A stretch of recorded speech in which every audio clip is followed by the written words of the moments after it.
What's the cost of your consciousness, and can you name the price of your pleasure? It's a question I've been reflecting on. I can't yet fully discern between authentic self-love and low-grade, superficial self-indulgence, not the high-grade self-indulgence. I'm not talking about the healing of the heart and the sanctification of the soul. I'm talking about overindulgence. I'm talking about hedonism. I'm talking about distraction, novelty, and self-abuse in a veil of self-indulgence, of treating yourself, of being self-loving.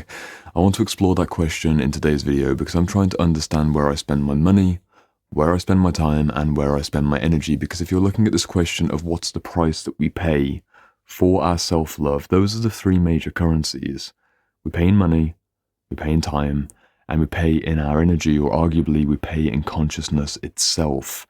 If we want to understand the idea, of course, we need to look at the etymology of indulgence. From the original Latin, to my understanding, indulgence comes from a Latin word meaning kindness or tender, but then we go into the Christian era around the 4th century. We've got the Catechism of the Catholic Church here, and the idea of a church indulgence is the ability to have a remission of sin. From the Latin, the post-Latin world, it's something about the tax and the debt and paying off that debt. So when we've done something which is wrong or we're in debt, this is going to be a truly Christian Catholic video. Don't worry if you're not into that. We're looking at the etymology for this introduction of this video. If you have a debt, how do you pay it off? Financially speaking, you pay a certain amount of money. Usually there's interest over time, and if you're interested in the history of debt, I recommend you read this book. I actually read it conveniently, synchronistically this week. Best book I've read of the week. Full history of debt, credit, and interest over the last 5,000 years. And there's interestingly a few connections between Catholic Church history and the idea of coinage and the idea of interest. If you're weird like me and you enjoy looking at these kinds of ideas, your financial and religious systems come together, really do take the time to look at this. Just as an aside, really recommend these two books together. They're interesting as a pair.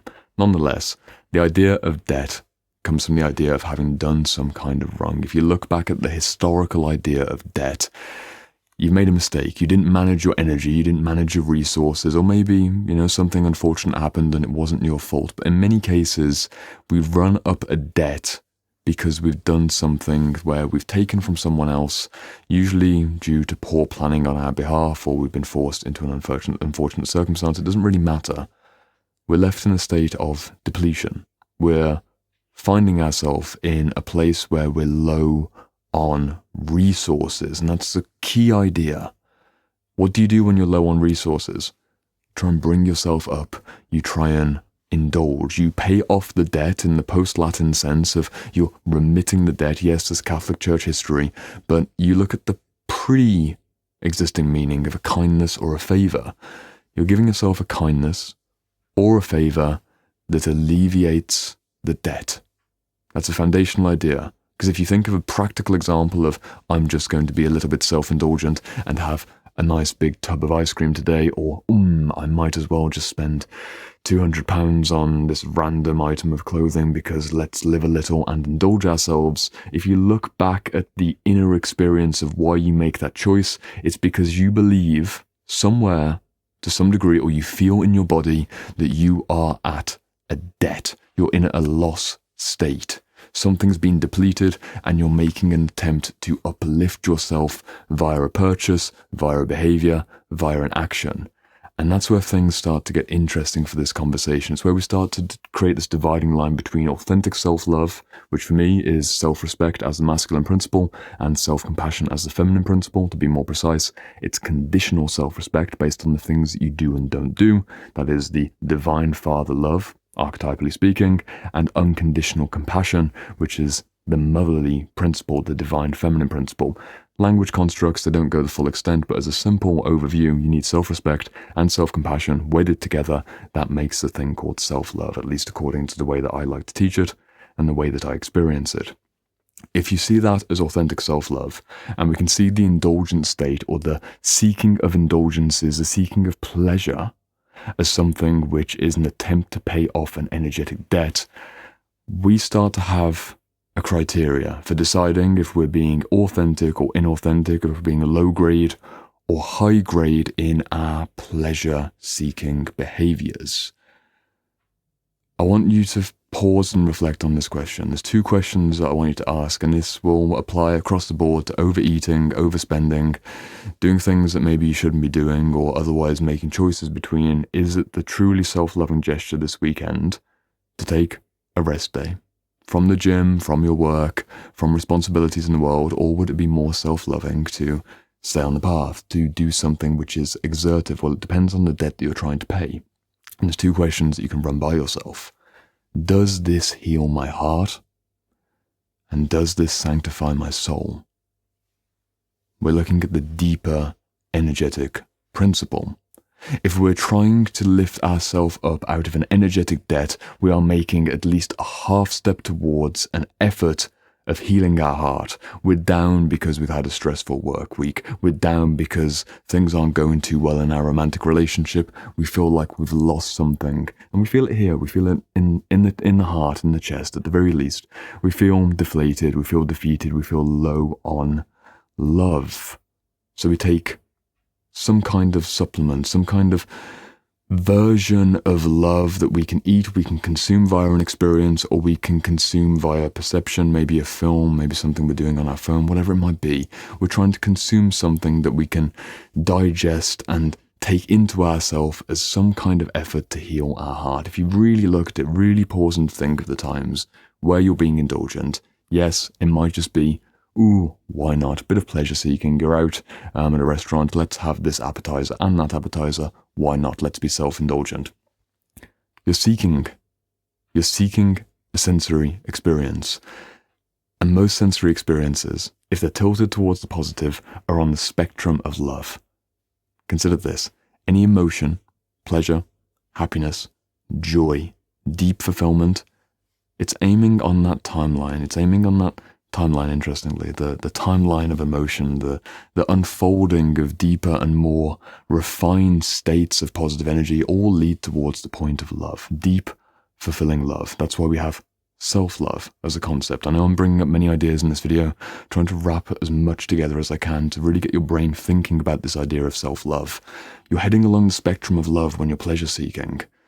But if you're settling for low-grade pleasure, not deep pleasure, deep fulfillment, deep meaning, deep purpose in work, in your spiritual life, in your romantic life, in your bodily existence, not deep pleasure, low-grade pleasure, you're skipping towards love, but you're not getting very far on that journey. You're making a few half steps and you're enjoying the sensation of a bit of movement, a bit of titillation, a bit of pleasure. You're heading in the right direction, but does this action heal my heart?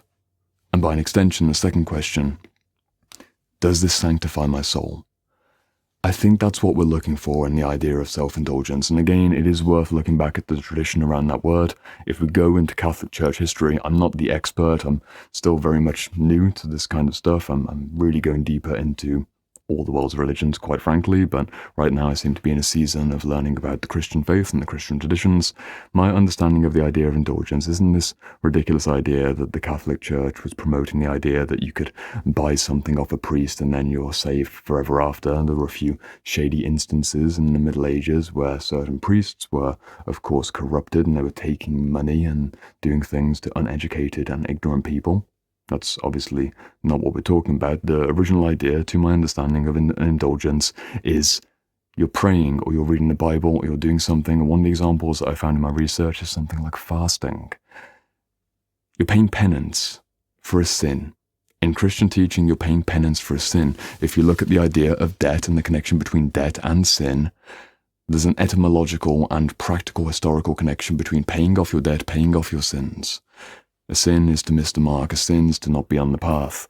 I'm talking about eternal damnation. I know that people watching this video may have had negative experiences with that word, sin, so please just hold off if you feel triggered by that word. I'm talking about when we've done something that wasn't quite on the mark. When we're in that state of having missed an opportunity to be, let's call it, the authentic version of ourselves, to have made the right choice, to have done the right thing. When we miss that mark, we've fallen into sin. We've fallen into an energetic debt, and you feel that. This is where I'm going with this. You feel the energetic debt twisting on the inside, or a sinking heavy feeling in your guts, a twisting around your chest, a feeling of fogginess in your mind. You know this. You know this feeling.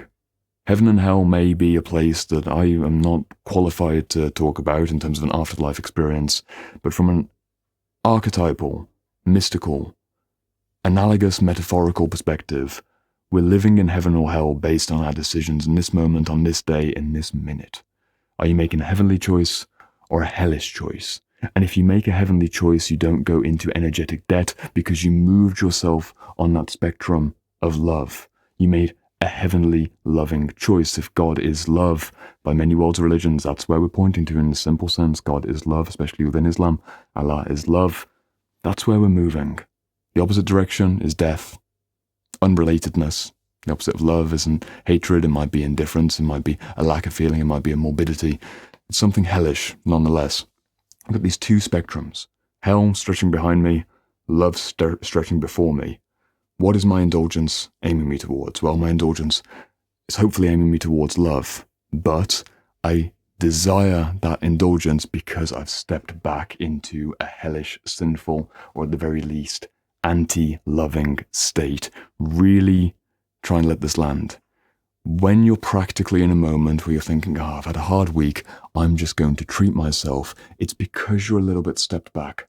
Energetically, you're a little bit behind yourself in terms of your usual energy, so you're making an effort to step forwards into a more uplifted, more loving state. You're making a gesture towards self-love. Self-love then needs to be self-respecting and self-compassionate. If you meet both of those remarks together, you're probably doing an authentic indulgence. It's probably a deep pleasure in a meaningful sense that still moves you towards something which is good rather than something which is a false pleasure, which moves you even further back. This is what we need to try and decipher when we're making decisions about, is this a truly self-loving choice?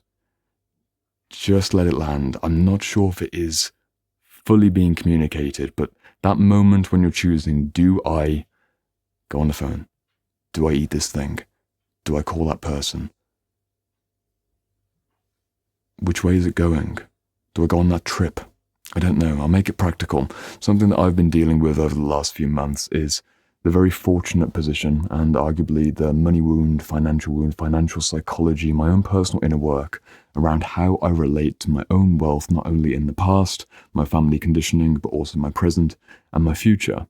I'm reading books about economic history. This week I read many books about the history of finances, because I like studying history and I want to understand the entire idea of money, but money has energy associated to it, and money also has connections to time. Time and money and the different metaphors that are all connected across these different concepts, they have some kind of interrelated meaning that I'm wrestling with. So when I'm looking at things like saving for the future, personal savings for big purchases, or my retirement planning, or how much I save not to spend today but in 3 months' time on something that's more significant, maybe a piece of gear to make these videos better, maybe an experience with a teacher, a mentor, some kind of business upgrade. How do I balance out my saving and my spending? What's a truly self-loving choice with money? That's what I'm getting at. And sometimes we can't know. I definitely can't know. I didn't grow up in a situation where I had a lot of money. I had, honestly, if you've seen my videos before, there was a lot of anxiety, a lot of anger, a lot of feeling of threat and fear around money in my family story. Didn't have good stories. I've made some good choices in my business. I've paid attention. I've educated myself over the years about financial psychology and healing my own money wounds to be able to build abundance stage by stage, while also looking out for the stages that then lay ahead and trying to map out this path. But I'm really trying to decide, how do I spend money in a way which is truly self-loving versus a frivolous self-indulgence? That's what I'm trying to get towards. Doesn't need to be more complex than that. In which way is £1,000 spent? Does it go towards love? Does it go towards hell? And then how do I immunize myself against the spending choices that I see in my culture, how people spend money when they've got a bit of abundance, the silly things, in my opinion, the material experiences, or even the travel experiences, which are still distractions around tourist locations. That's not where I want to go. I love spending my money on organic food and healthy supplements and the ability to be able to keep reinvesting back in what I'm doing here on the internet. That's where I really get a lot of loving energy. I feel like I made a good choice when I spent thousands on a new camera so I can make these videos better and more pleasurable, more educational for you. I feel better when I've invested that same money in a higher quality diet. Maybe the vegetable cost 4 times more. I mean, do you really need to pay 4 times the amount for just a carrot? I'd say, well, maybe not, but you definitely taste the difference. You taste, arguably, the love in that carrot. What a weird thing to say, but you do if you have organic, high-quality vegetables versus a store-bought, pesticides, covered in chemical vegetable equivalent, and you go side by side, you can feel the charge, you can feel the energy, you can feel the quality. You're indulging. I'm indulging in an organic carrot.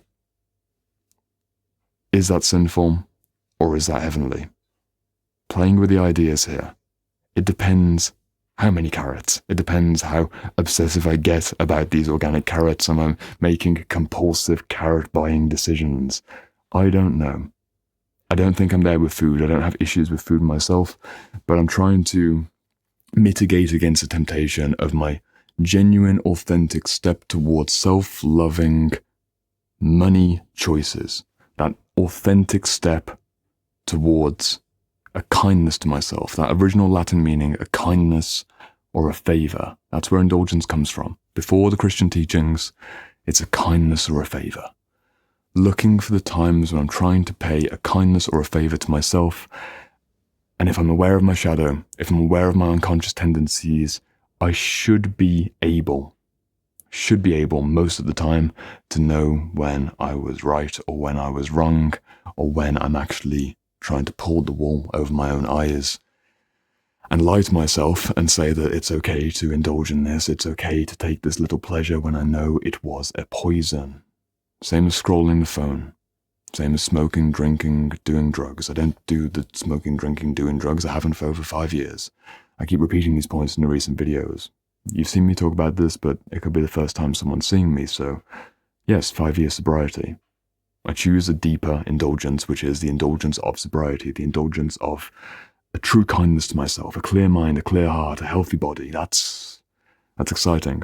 I love that. But where am I not seeing things? And that's where I try and ask these questions to myself. Does this action heal my heart? Is it healing the trauma? Is it healing the energetic debt from the week, from the year, from the last 20, 30, 40 years of my life? Does this heal my heart? And at the most highest level, does this choice, does this pattern, does this behavior, does this pathway sanctify my soul? If you're looking for guidance for the week ahead, if you're trying to decide between spending your money, spending your time, and crucially spending your energy on things which are good for you or bad for you, run those decisions through those 2 questions. Does it heal my heart? Does it sanctify my soul? If it's no, don't go for it. If it's it might be, it might not be, it's probably a no. If it's a yes, you'll feel that it's a yes. I'll see you in the next video, and I'll see you in the comments.